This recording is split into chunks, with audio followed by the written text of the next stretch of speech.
मेरे प्यारे बच्चों, आप लोगों को सुप्रभात। मैं पवन सर आज आप लोगों को आपके वर्ग पंचम के हिंदी पाठ्य पुस्तक हिंदी सौम्या के प्रथम पाठ संख्या 10 पढ़ाने जा रहा हूं, जिसका शीर्षक है अकबर का सच्चा न्याय। अकबर का सच्चा न्याय। मेरे प्यारे बच्चों, आप लोग बहुत सारे पुस्तक में अकबर और बीरबल की कहानियां पढ़े होंगे।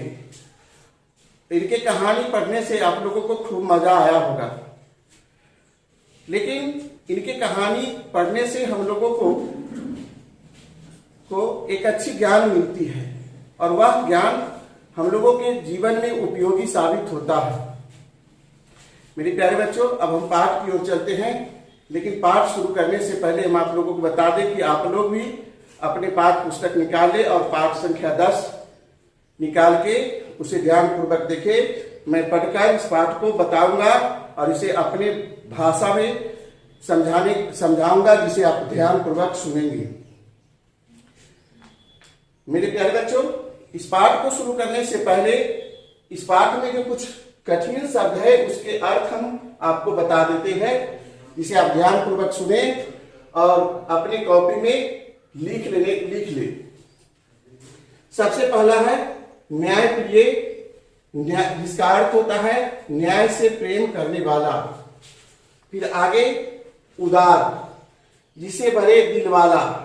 कहने का मतलब कोई भी व्यक्ति से अगर कोई कुछ मांगता है और उसे बिना झिझक के कोई दे दे, उसे हम उदार व्यक्ति कहते हैं या उदार स्वभाव के व्यक्ति कहते हैं। फिर आगे है निर्दोष, जिसका अर्थ होता है बिना दोष का या दोष रहित भी। फिर अगला शब्द है रियासत, जिसका अर्थ होता है राज्य। फिर अगला शब्द है न्याय, जिसका अर्थ इंसाफ होता है। मेरे प्यारे बच्चों, अब हम पाठ शुरू करने जा रहे हैं, आप लोग ध्यान से देखेंगे। अकबर बादशाह का न्याय करने का तरीका अत्यंत विचित्र था। विचित्र शब्द का अर्थ होता है अनोखा, औरों से भिन्न। उन्होंने अपने महल की दीवार पर एक जंजीर लटका रखी थी, जिसे एक घंटा बंधा हुआ था। जब भी कोई व्यक्ति किसी मुसीबत में होता अथवा किसी निर्दोष व्यक्ति पर कोई अत्याचार या जुल्म हुआ होता, तो वह न्याय मांगने के लिए उस जंजीर को खींचता था। घंटे की आवाज राज दरबार तक पहुंचने पर बादशाह अकबर उसे दरबार में बुलाते और न्याय करते। मेरे प्यारे बच्चों, चलिए अकबर के बारे में कुछ जानते हैं। अकबर जो हमारे देश के महान राजाओं में से एक हैं, उन्हीं के बारे में इस पाठ में पढ़ना है। ऐसा कहा जाता है कि उनके न्याय करने का तरीका कुछ अलग था, औरों से भिन्न था, और उसी क्रम में बादशाह अकबर ने अपने महल के गेट के पास एक जंजीर लटका दिए थे। उस जंजीर में एक घंटी लगा हुआ था। यदि कोई व्यक्ति को न्याय मांगना हो या किसी निर्दोष व्यक्ति पर अत्याचार हो रहा हो या कोई व्यक्ति राजा से न्याय चाहता हो, तो वह उस जंजीर को खींचता या उस जंजीर के सहारे उस घंटी को बजाता और उस घंटी के आवाज उसके राज दरबार में जाता और उस घंटी की आवाज सुनकर अकबर उस व्यक्ति को अपने दरबार में बुलाकर न्याय करता। आगे देखें। अकबर के समय में बीकानेर रियासत के राजा के छोटे भाई पृथ्वीराज बहुत अच्छे कवि थे। थोड़ा अलग हटके देखते हैं। कहा जाता, यहाँ पर लिखा है कि जिस समय हमारे देश के राजा अकबर थे, उसी समय बीकानेर राज्य के राजा के छोटा भाई पृथ्वीराज बहुत अच्छे कवि थे। कहने का मतलब कविता लिखने वाले। एक दिन उन्होंने अकबर के न्याय की परीक्षा लेनी चाहिए। बीकानेर रियासत के राजा के छोटे भाई पृथ्वीराज अकबर के न्याय की परीक्षा लेने की बात सोची। उन्होंने एक कविता लिखी और उस कागज को एक गाय के गले में लटका दिया। फिर उन्होंने उस गाय को अकबर के महल के बाहर छोड़ दिया। क्या हुआ कि बीकानेर के राजा के छोटे भाई पृथ्वीराज ने एक कविता लिखी और उस कविता के पन्ने को एक गाय के गले में लटका के पृथ्वीराज अकबर के महल के आगे छोड़ देता है। फिर क्या होता है, गाय के गले में लटकी इस कविता का भाव था, मैं दिन रात तिनके चरती हूं, मैं बड़ी दीन बानी से राबती हूं, मैं लोगों को दूध दही आदि देती हूं, मेरे बैल जमीन की जुताई कर फसल उगाते हैं, चाहे कोई मुसलमान हो अथवा हिंदू हो, मैं सबको एक जैसा दूध घी देती हूं। जब मर जाती हूं तो मेरे चमड़े से जूतियां बनती है, ढोल नगाड़े मढ़े जाते हैं। मैं बादशाह अकबर से विनती करती हूँ कि भला अपने जीवन में मैं किसी का क्या बिगाड़ती हूँ, जो मेरी हत्या की जाती है, मेरा गला काट दिया जाता है, मैं न्याय मांगती हूँ। पृथ्वीराज की कविता में एक गाय की व्यथा लिखा हुआ था। उसमें उस कविता के माध्यम से पृथ्वीराज गाय के व्यथा को, गाय के दुख को राजा अकबर के सामने प्रस्तुत करना चाहते थे। और उस गाय के बारे में कहते हैं कि गाय कहती है कि मैं सबको एक समान दूध देती हूं, चाहे वह हिंदू हो या मुसलमान हो। जैसा हम लोग भी जानते हैं, गाय को मुसलमान पाले या हिंदू पाले, क्रिश्चियन पाले या बौद्ध पाले, हर किसी को वह दूध देती है, उसमें कोई बेईमानी नहीं होती है। उसके बाद उसके बच्चे जो बड़े होके बैल हो जाते हैं या बैल बनाए जाते हैं, तो वह बैल हिंदू हो या मुसलमान हो, सबके खेत में हल जोतते हैं, उससे अन्न उपजता है और उस अन्न को हिंदू मुसलमान सब कोई एक समान खाते हैं।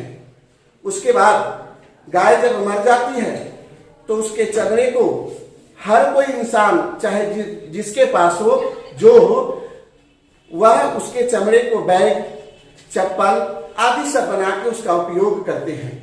लेकिन वह गाय कहती है कि हम अपने जीवन के सारे समय या अपना सारा जीवन हम सभी प्राणियों को एक समान न्योछावर कर देते हैं, फिर भी हमें असमय क्यों काट दिया जाता है, हमारी बलि क्यों ले ली जाती है, हम निर्दोष प्राणी को क्यों मार दिया जाता है। मैं आपके दरबार में न्याय मांगने आया हूं, आप हमें न्याय दें। गाय को उस दीवार के आगे छोड़ दिया गया है ना। देखो बच्चे, अब गाय को कहां छोड़ दिया गया, जहां जंजीर लटका हुआ था और उस जंजीर में घंटी लगा हुआ था, उसी के पास छोड़ दिया जाता है, जिस पर न्याय मांगने की जंजीर लटकी थी।